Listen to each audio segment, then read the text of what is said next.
Yan ang amin si Kali. Sweet, makulit, pasaway. Hihi, napakalambing naman eh. Nakakatuwa siya. Yan ang aming libangan ni tatay. Minsan nahiga siya sa kama ni tatay. Pero ayoko sa kama ko. Naku, inaalis ko agad. Binabalik ko sila sa higaan nila. Lapit oh. Nakakatuwa siya oh. Kali.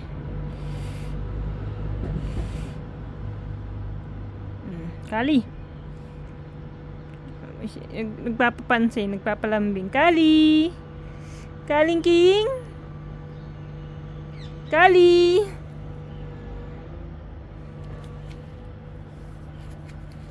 Ayun oh. Si Kaling makulit.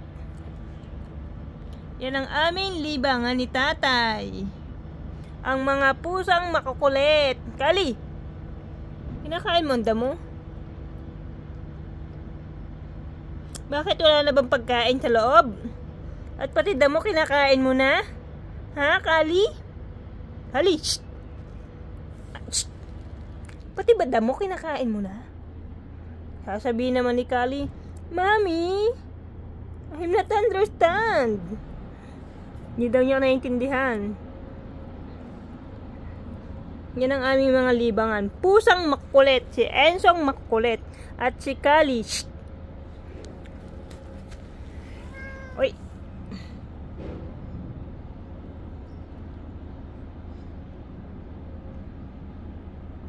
Enso. Kali. Oy. Shh. Kali. Nagpasok na sa loob ng bahay. Yung kaganda, no? Oing! Ganun lang kasimple.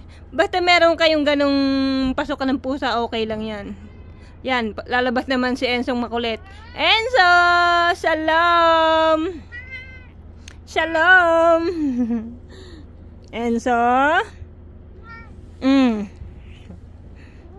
Ay, pagkakaarte. Si Ensong makulit. Enso?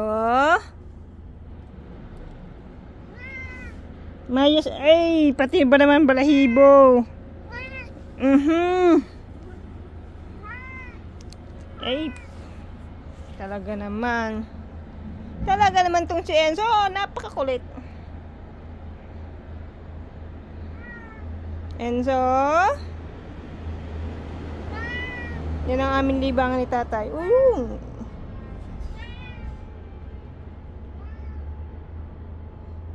Yan si Ensong makulit.